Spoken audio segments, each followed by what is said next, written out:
नया साल आ गया है। 2026 इज द ईयर।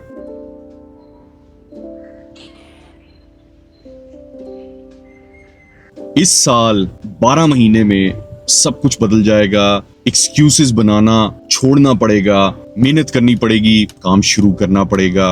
हम सारे एक्सक्यूजेस बनाते हैं, कोई ना कोई वजह, कोई ना कोई ऐसा बहाना, टाइम नहीं है, जॉब है, काम है, बॉसेस, दिस एंड दैट, पैसों का मसला, स्ट्रेंथ नहीं है, नींद बहुत आती है। ये सारे एक्सक्यूजेस हैं जो हम सालों से बनाते आ रहे हैं। लेकिन ये साल वो साल है कि जिसमें सब कुछ बदल जाएगा अगर आप प्रोक्रेस्टिनेट करना और अपने दिमाग में रहना छोड़ नहीं देंगे तो।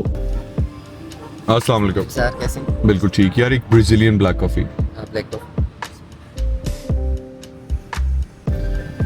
अस्सलाम वालेकुम। वालेकुम कैसे हो? अस्सलाम। बिल्कुल ठीक। Thank you sir. Thank you जी, अल्लाह हाफिज।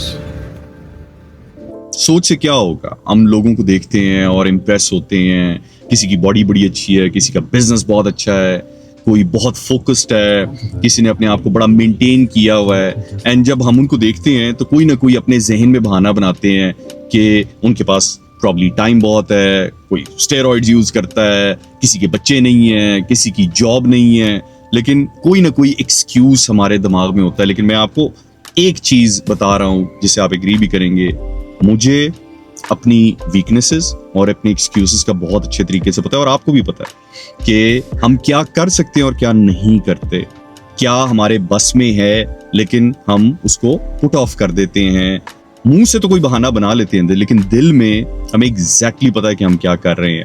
नींद हर किसी को आती है, सुबह उठने का किसी का दिल नहीं करता, फजर पढ़ने का किसी का दिल नहीं करता। वो टाइम आता है कि जब आपकी आंख खुलती है और अजानें हो रही हैं, एंड देन यू डिसाइड कि लेट्स गो टू स्लीप, कोई बात नहीं, कल पढ़ लेंगे, परसों पढ़ लेंगे, अगले दिन पढ़ लेंगे, अगले हफ्ते से शुरू करेंगे, अगले साल से शुरू करेंगे।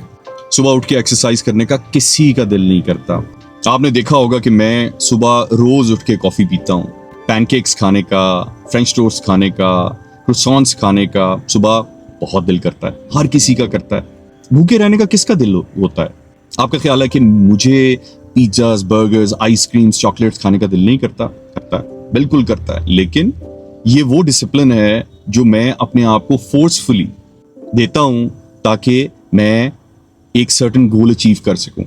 वो गोल किसी के लिए नहीं है, किसी को दिखाने के लिए नहीं है, वो मेरे लिए है। ये गोल सिर्फ और सिर्फ मेरे लिए है कि मैं एक मील खाता हूं पूरे दिन में। मेरे सामने अगर पूरी दावत लगी भी हो तो मैं उसमें नहीं खाऊंगा, या अगर खाऊंगा तो सिर्फ प्रोटीन्स खाऊंगा। ये मेरी कोशिश है। कई दफ़ा मैं सक्सेसफुल होता हूँ, कई दफ़ा मैं नाकाम होता हूँ। हर रोज मैं कब्रिस्तान जाता हूँ, मुझे ज़रूरत नहीं है, मैं वो दुआ घर भी कर सकता हूँ, लेकिन एक डिसिप्लिन है। मैं पिछले 9 साल से कब्रिस्तान रेगुलरली जा रहा हूँ बिला नागा। मुझे इसकी ज़रूरत नहीं है, और आई एम श्योर कि मैं बहुत सारे एक्सक्यूजेस बना भी सकता हूँ, लेकिन मैं नहीं बनाता because this is not who I am.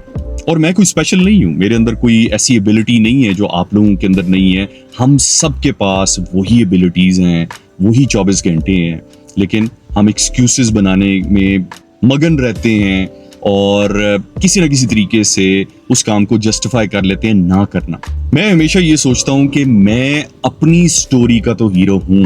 मेरी एक किताब है जो कि लिखी जा रही है, जो मैं खुद लिखता हूँ अपने एक्शन से। उस किताब का स्टार्ट, मिडल और एंड क्या होगा, ये प्योरली मेरे हाथ में है। आप एक बड़ी एवरेज जिंदगी गुजार सकते हैं, अपने सर्कमस्टांसेस को क्रिटिसाइज कर सकते हैं, अपने हालात पे रो सकते हैं, लेकिन उससे क्या होगा? कोई आपको बचाने नहीं आ रहा। आपने अपने आप को खुद बचाना है। वो किताब अपनी जिंदगी की आपने खुद लिखनी है, और उस बुक में क्या लिखा होगा ये कंप्लीटली आपके हाथ में है। आप उस किताब में एक्सक्यूजेस पे एक्सक्यूजेस भर सकते हैं, लेकिन एक और ऑप्शन भी है कि आप उस किताब में ड्रामा ऐड कर सकते हैं। रॉकी अगर आपने मूवी देखी है तो उसकी तरह मोटिवेशन ऐड कर सकते हैं, और वो जो एंड है अंडरडॉग का वो क्रिएट कर सकते हैं। सो 2026 में अपनी उस किताब के बारे में सोचना शुरू करें कि उस किताब का स्टार्ट क्या था, उसका मिड क्या है, और आप उस किताब को खत्म कैसे करना चाहते हैं। तो थिंक अबाउट दैट। आज फाइनली मैं ऑफिस जो हम यहाँ पे देख रहे थे अली टावर के अंदर, वो आपके साथ शेयर करूँगा। आज डिसाइड हो गया कि हमने वो ऑफिस देखना है और उसका कोई नतीजा निकालना है। काफ़ी हद तक हमने उसके ऊपर वर्किंग कर ली है। So hopefully I show you that office today and then अगले साल, ये जो नया साल आ रहा है, इसके लिए हम नए ऑफिस का काम शुरू कर देंगे। अस्सलाम वालेकुम। ठीक ठाक, बिल्कुल ठीक। भाई क्या बात, बड़ा कवर किया हुआ सर्दी की वजह से। वो मैंने कहा कि ज़रा थोड़ा सा देख लें, बेहतर है। चलिए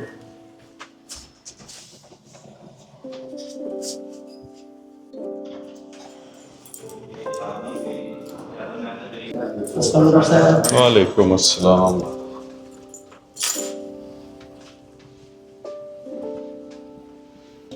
आज बहुत सारा काम है, let's start work. So finally नीचे ऑफिस देखने का मौका मिल गया है, so let's go and look at the new office.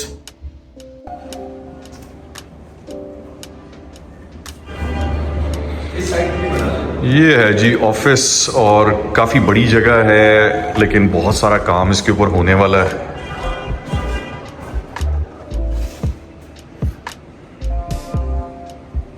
फिर मेहर साहब, क्या ख्याल है? डन इंशाल्लाह। देख लें। Done done done. ये जब बनेगा तो इंशाल्लाह हम इनको दिखाएंगे कि ये किस तरह बना है। इंशाल्लाह। Very good. तो यार सबसे पहले सिर्फ मेरा हूँ।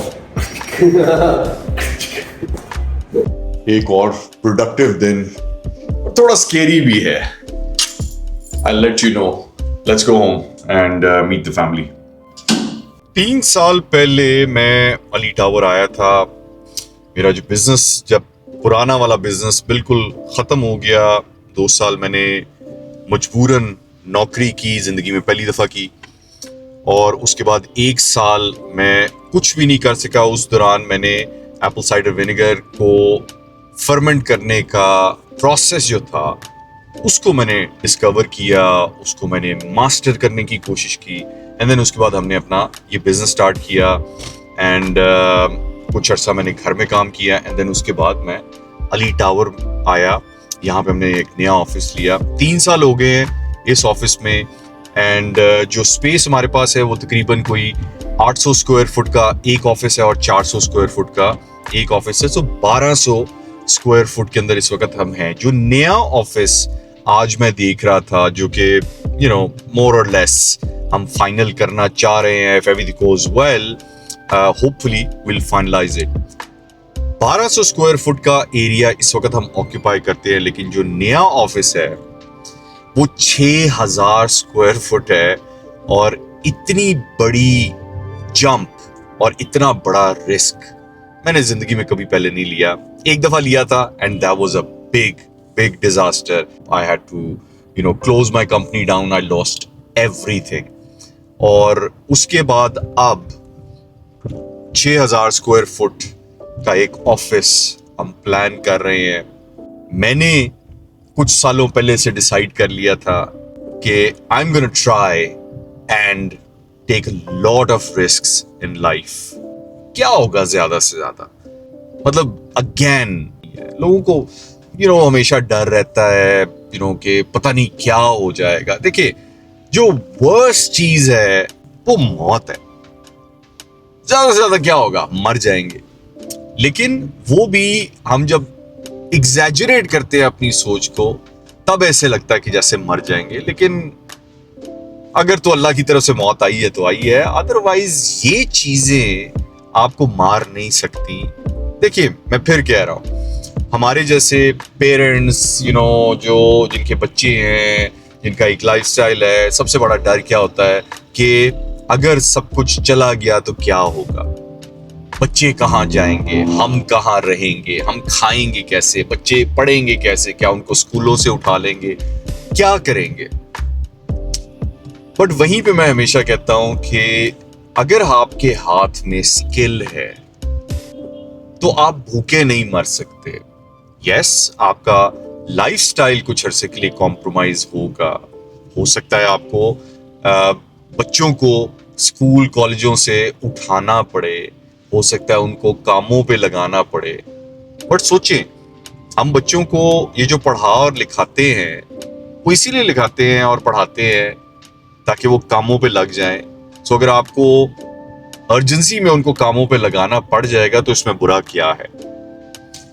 आई थिंक बहुत सारा ये जो खौफ है ये एक सोशल प्रेशर भी है कि अगर बच्चे स्कूलों से उठ गए तो लोग क्या कहेंगे, अगर हम किराए के घर पे या किसी छोटे घर में आ गए तो लोग क्या कहेंगे, अगर हमारी गाड़ी छोटी हुई तो लोग क्या कहेंगे, अगर गाड़ी को बेच के मोटरसाइकिल खरीदनी पड़ गई तो लोग क्या कहेंगे। तो ये खौफ एक्चुअली मुझे लगता है कि ये एक सोशल फियर है और उसकी वजह से हम रिस्क नहीं लेना चाहते जहां पे ये डर हो कि लोग क्या कहेंगे। लेकिन ये बात भी सच है कि जब तक आप रिस्क नहीं लेंगे तो आप आगे कैसे बढ़ेंगे। और मैं एक बहुत बड़ा रिस्क फिर से लेने जा रहा हूं और मुझे अल्लाह पे भरोसा है। पहले हम मुंह से, मैं खास तौर पे मुंह से तो कहता था, लेकिन मैं दिल से इस चीज पे बिलीव नहीं करता था। और ये मतलब मैं I am being very honest about it कि मैं मुंह से कह देता था लेकिन दिल से मैं बिलीव नहीं करता था कि अल्लाह मालिक है। लेकिन उस डिजास्टर के बाद 5 साल पहले जो सब कुछ हुआ उसके बाद अब मैं बिलीव करता हूं कि अल्लाह मालिक है और जो भी होगा वो ठीक होगा। तो फिर उसके आगे आई थिंक खौफ की जगह रह नहीं जाती। लेकिन अगेन हम इंसान हैं, थोड़ा बहुत खौफ रहता है, थोड़ी सी एंजाइटी होती है। आज जब वो ऑफिस में डिसाइड कर रहा था तो थोड़ा सा मुझे हो रहा था कि it's a very big undertaking, but मुझे अल्लाह पे भरोसा है और मुझे पूरी उम्मीद है कि ये डिसीजन एक अच्छा डिसीजन होगा और सब कुछ ठीक होगा। मेरे पास स्किल है, कैपेबिलिटी है, मैं पूरी जान मारने को तैयार हूं, मैं बैकआउट नहीं करूंगा, मैं सुस्त नहीं हूं बाय नेचर, मैं सुस्त नहीं हूं, ना ही इररिस्पॉन्सिबल हूं। मेरे ऊपर बहुत सारी जिम्मेदारियां हैं, मेरे घर की, मेरे बच्चों की, जो लोग मेरे साथ काम करते हैं उनकी। तो मैं अपने आप को तो नहीं, बट मैं इन सारे लोगों को भी लेट डाउन नहीं होने दूंगा। पूरी जान मारूंगा, पूरी कोशिश करूंगा। I think it's a great opportunity. थोड़ा सा रिस्क है बट रिवॉर्ड भी बहुत बड़ा है and I am very excited about it. A little nervous but I am very excited about it and I hope and I feel that this is going to work out and I will take you guys along. ये अभी तो ये journey शुरू हुई है, अभी landlord से बात हमने करना शुरू कर दी है। कुछ अरसे में हमें ये जगह मिलेगी, देन उसके बाद हम इसको थोड़ा सा रेनोवेट करेंगे, इसको ठीक करेंगे, इसकी कोई शक्ल निकलेगी एंड देन फिर उसके बाद जो एक दो प्रोजेक्ट्स जो मेरे हैं वो हम फिर यहाँ पे स्टार्ट करेंगे। But a little nervous but उससे ज्यादा आई एम वेरी एक्साइटेड।